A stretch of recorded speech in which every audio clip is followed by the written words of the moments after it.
Welcome to BODS Mayhem Hour, your source for all hard rock, heavy metal, new metal, alternative, punk, horror punk, hardcore, rock, and all local bands, with your host, John the Bod, a.k.a.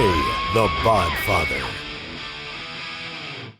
This is Zac from the Nixons, and you're listening to BODS Mayhem Hour. The views and opinions of the guests do not necessarily reflect the views and opinions of BODS Mayhem Radio Network, its staff, affiliates, or sponsors. Parental discretion is advised. Welcome to BODS Mayhem Radio Network. Hey everybody, welcome to BODS Mayhem Hour. I'm your host, John the Bod, a.k.a. the Bodfather. And as always, I'm bringing you guys and gals awesome interviews. Happy Thanksgiving to all you guys and gals out there. Please share it with your family and have a good Thanksgiving, you know. Don't cause no trouble. Don't beat anybody up over a turkey leg. Well, that might do it, because turkey legs are pretty damn good.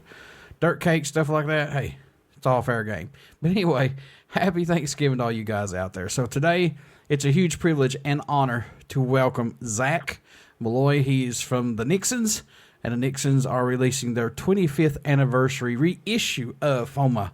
This is a reissue of their breakout record, their official debut LP released in 1995 on MCA Records. The record included the radio hits Sister, Happy Song, Wire, and Passion. The Nixons would capitalize on their newfound success with a loaded touring schedule. And I mean, they toured a lot, including dates with Kiss, Seven Dust, Slash a Snake Pit, Brother Kane, Soul Asylum, Radiohead, and Toadies. Where's the Toadies at these days? What the hell? Foma eventually peaked at number 77 on the Billboard 200. Also, the Nixons have released their new single that's out right now called The Crutch, and their Working Class World Tour is going on right now. So, Zac, man, how's it going? And, man, you guys got a lot of things going on right now. Yo, brother. Thanks for having me. Yeah, man, we were actually just hot off the presses. Crutch was the last single, and just go check out all our social medias for our brand new single called Favorite Lies. How's it been working with O'Donnell Media Group so far with you guys? Oh, man, she's great. Absolutely, positively one of the best in the business. We reunited the band. We hadn't played a gig in 17 years. We reunited after all that time. We played just a couple shows and kind of thought that might just be it. Had a little fun, hadn't played. Shows were great, sold out. Then we get asked to play Buzz Fest in Houston, Edge Fest in Dallas. Then we get asked to open for the Smashing Pumpkins last year. And now we're like, wait, let's make some new music. Let's hire some people to help us figure out how to do it, because we didn't know what the hell we were doing. I mean, I'm a songwriter in Nashville. That's my main gig. I don't really know how to be in a working rock band anymore. So Shauna O'Donnell has been amazing. Our management, Lucas Joyner at Art is War, they've been amazing. And so, yeah, it's kind of neat to have some people around us. Taking that time off and then coming back, man, did that spark just hit you guys and say, man, we need to do something? We need to get back out there. Yeah, I mean, it's funny. Over the years, we've been asked to play shows, and I think we all either had so much else going on or weren't up for it, or I don't know what it was, man. But we, at a certain point, we're just like, let's do this. Let's play some shows. Like I said, not knowing it would grow into something like this, where we're actually going out with Sponge on the Working Class tour to do a little run of dates, and we're kind of back in it. So it's pretty awesome. It's the 25th anniversary of your breakout record, Foma, and it will be released on Art is War Records with bonus tracks. Was there something about the album that you eventually wanted to re-add or redo on it for a reissue? Next year, 2020, is the 25th anniversary of the release of that. So we're really right now just sort of putting things together. For instance, we've gone in and re-recorded some songs, Sister, Wire, we're kind of thinking of working on Passion, like literally just trying to figure out how to redo some of that stuff, but then do some bonus material. And it'll be a cool thing. It'll be a while before we get that done. We've got new music coming out. I mentioned the new single, Favorite Lies. And then we've actually got 3 more songs for a total of 5. And we want to kind of get new music out first. And then at some point in 2020, look for some sort of commemorating release for Foma. So 1984, you released the album Halo via Rainmaker Records that led up to working on the album Foma. When this was coming together for the album Foma, at that point, did you know you had something special in an album from Halo to working on Foma at that time? So Halo came out in '94, and we had some success regionally, right? And it was kind of a pretty magical time because suddenly Sister started to get airplay. All the labels kind of came calling. We got offers from a few. We chose MCA.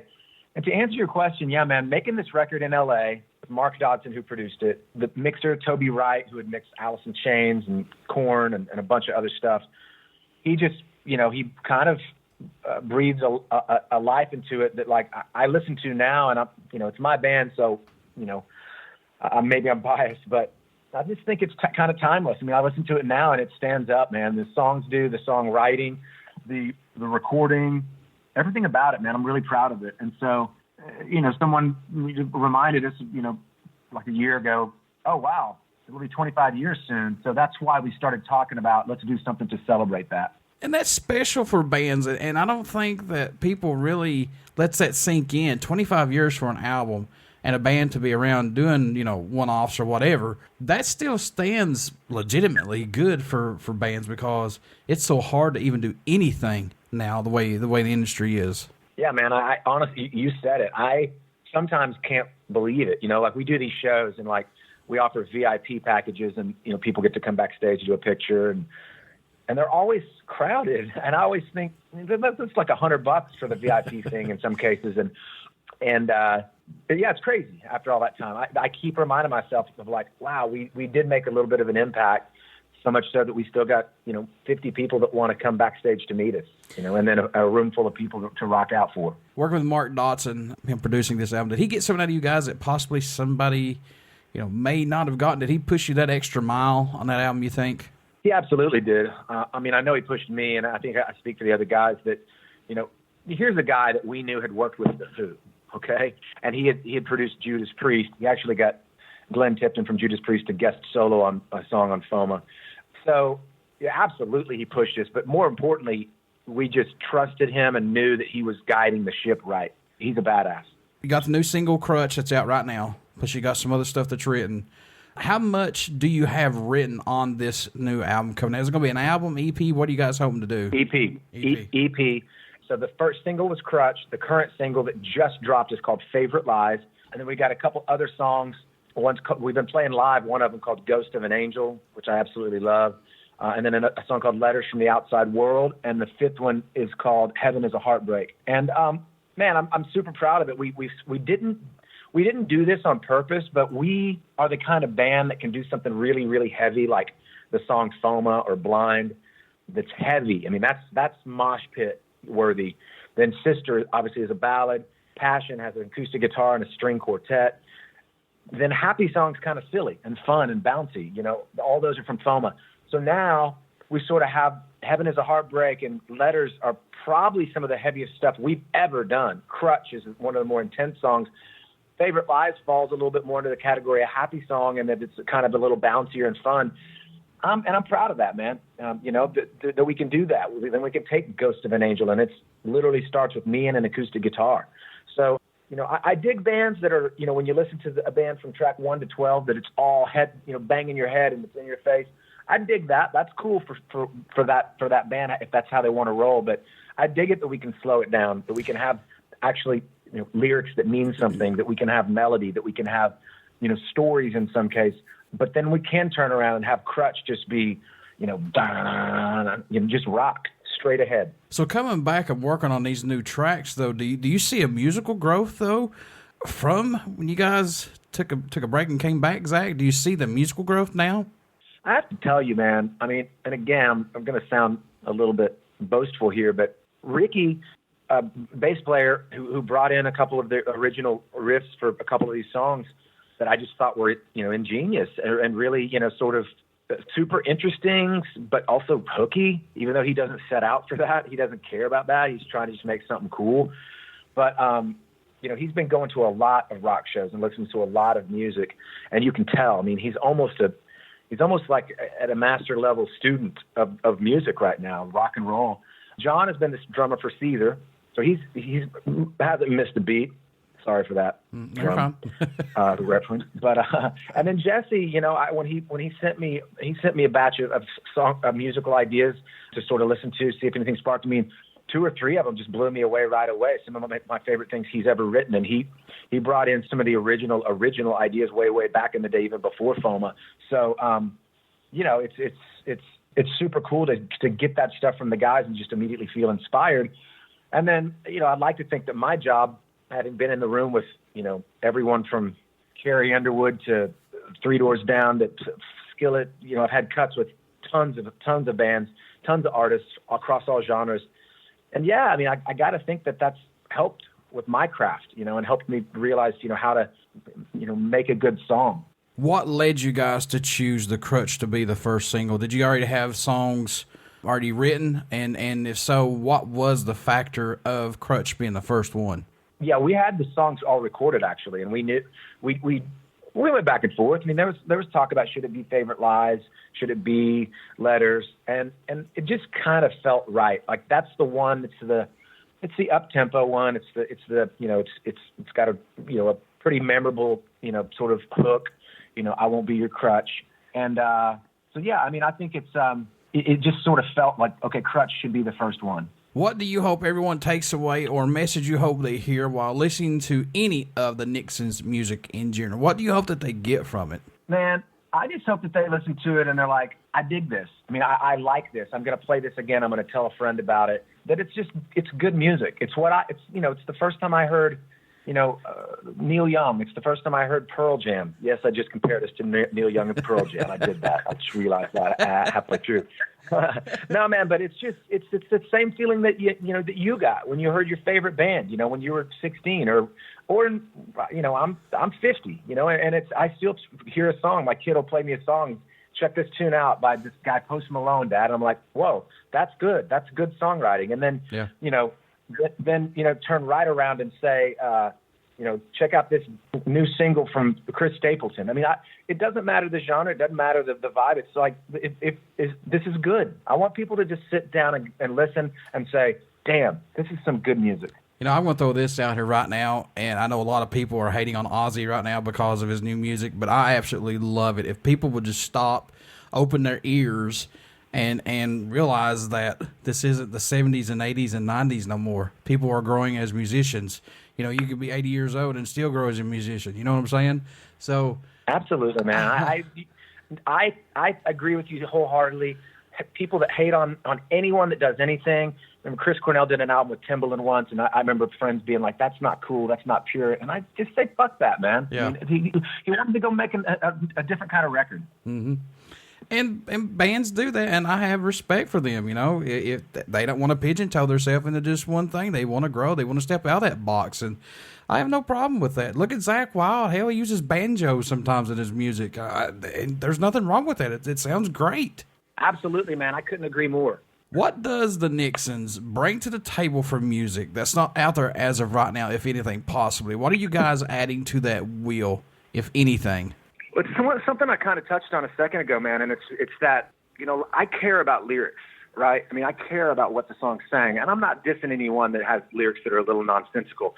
I absolutely love the Stone Temple Pilots, but I never knew what the hell that guy was talking about, even though it was amazing, you know. But for me, that is one of the things I think we bring to the table. It's great rock. I'm super proud of what the guys have done and crafted in terms of the music and our sort of soundscape. But you know, for me personally, I'll just be selfish and just say I hope people take away something lyrically. That's something that matters to me. What can fans expect at a show from the Mighty Nixons who have not got to see you guys live as of yet, Zach? What are they going to get when they come to see you all live? And I'm going to brag again on us, all 4 of us. You know, we really haven't we haven't shifted the gears down. I mean, we're still just. It's a rowdy rock show, man. You know, I told you I was 50 years old. We did the first reunion show that we played Edgefest at a soccer stadium in Dallas, and I dove into the crowd. I was a little more sore the next day. I'm not going to lie, but you know, we rock, man. We still rock. I lit a guitar on fire in the second show back. I mean, that's what you're going to get. You're going to get 4 dudes that care about the energy and care about making sure you have a good time and you walk out going, damn, they're still going. Still going. What made you want to become a musician? What was that spark for you that said, yeah, that's what I want to do? And I always loved it. My grandpa actually performed at the Grand Ole Opry a million years ago, and living in Nashville now, it's interesting, to be back there and to just think about those musical roots of mine. And, I just, and I'll also say, dude, I went to college and I was studying to go to law school. And then, we sort of tripped and stumbled and got an independent record deal. And I put law school on hold. My joke to my dad is I'm still seeing how this music thing's going to work out. I'm going to throw this out here since you said you're living in Nashville now, correct? That's right. There's a lot of musicians, especially metal musicians, that's moved to Nashville now. And that kind of blows my mind because when I think of Tennessee and Nashville, I'm thinking like country. It's all country. Dude, listen to me. I was in a Kroger grocery store in the produce section, and I looked over, and there was the singer for Cinderella. Yeah. It's bizarre, man. This town is bizarre. Kip Winger was on the cover of a local music magazine talking about writing classical symphony orchestras. Wow. Kip Winger. So Kip Winger, rock and roll, Nashville, country music, he's making classical music. So yeah, Nashville is a weird sort of musical mecca right now, man. And I'm God, it's amazing. I moved into our first house in Nashville, and I go to my backyard and I hear some loud music and hear some people hanging out at a pool a couple backyards over. And I kind of glance back over there, and I see going up on the diving board Nathan Followill, the drummer for Kings of Leon. We saw each other in the neighborhood later, and I was like, dude, you're from Oklahoma, I'm from Oklahoma. We kind of reconnected a little bit. So yeah, it's Nashville is a crazy, crazy music experience right now, dude. It's kind of whack. So is there a country that stands out or shocks you that the Nixons get support from, or the music even gets played in still, possibly? Yeah, man, it's always been something that I'm super proud of, that, like, weirdly, when we released Foma, it did really well in Brazil, really well in Australia. And when we've relaunched this thing, I did an interview. I was just telling my sister-in-law, we just did an interview yesterday, and it had to be translated because it was with a Brazilian newspaper. So that always blows me away in such a good way. But yeah, South America, Australia, and then just, it's a funny thing, as a musician, we get an ASCAP royalty statement quarterly. And I still like to go through, I'm a kind of a cheese ball, and go through and look at the countries that we're getting played in. And it might just be like, $98 for this quarter in Poland. But it's always fun to me to just go check that out. But yeah, I mean, our albums came out worldwide, and now with the internet, I mean, there's, you can get our music anywhere. Did you have, now I'm talking about when you were younger, did you have a go-to album or song that just allowed you to escape when you were younger, possibly? Or maybe now do you have that? Now I have podcasts, but back in the day, there's still music that I go to. Absolutely, still is right now. But back in the day, man, it was really everything, man. I tell people that I lived in a small town in Oklahoma that we had a radio station that literally played Journey, then they played Led Zeppelin, and then they played Kenny Rogers and Dolly Parton singing "Islands in the Stream." I mean, it was a crazy sort of hodgepodge, and I think that served me well. Folks, you want to get out and pick up the Nixons albums. Give them a chance. You want to pick up this reissue of Foma. Plus, you want to check out their new single, plus this new EP that's going to come out. Zach, how can folks stay in touch with you guys, buy some merchandise, tour dates, all this good stuff? How can they do that, good sir? Well, whichever one of the social media thingies that you prefer, go there. You can find us. Just search. But it's the Nixons Official on Instagram, the Nixons Official on Facebook, the Nixons Official on Twitter. Nixons Official on Twitter. And we're constantly posting. We've got dates starting in Washington, D.C. next week. And then we go, we're back down, hitting, Pennsylvania, Jersey, and Poughkeepsie, all over the place. And we end up back down in St. Louis and Louisville. So, yeah, man, just make sure that your listeners know that we're out there and they can go check us out. And before I let you go, would you care to do a promo for my show? Sure. This is Zach from the Nixons, and you're listening to BODS Mayhem Hour. Everybody stick around. We got some great stuff coming up, and you only hear these interviews right here on BODS Mayhem Hour and BODS Mayhem Radio Network. Please get out and check out our Facebook page. It has our podcast link and our YouTube link. Everything we do will go up on the YouTube link, so please subscribe. It's very important. Also, get out and check out the Nixons. You will not be disappointed. Zach, I wish you guys nothing but the best of luck, man, and congrats on coming back together and just keep rocking out for us. Thank you, man. I appreciate the support.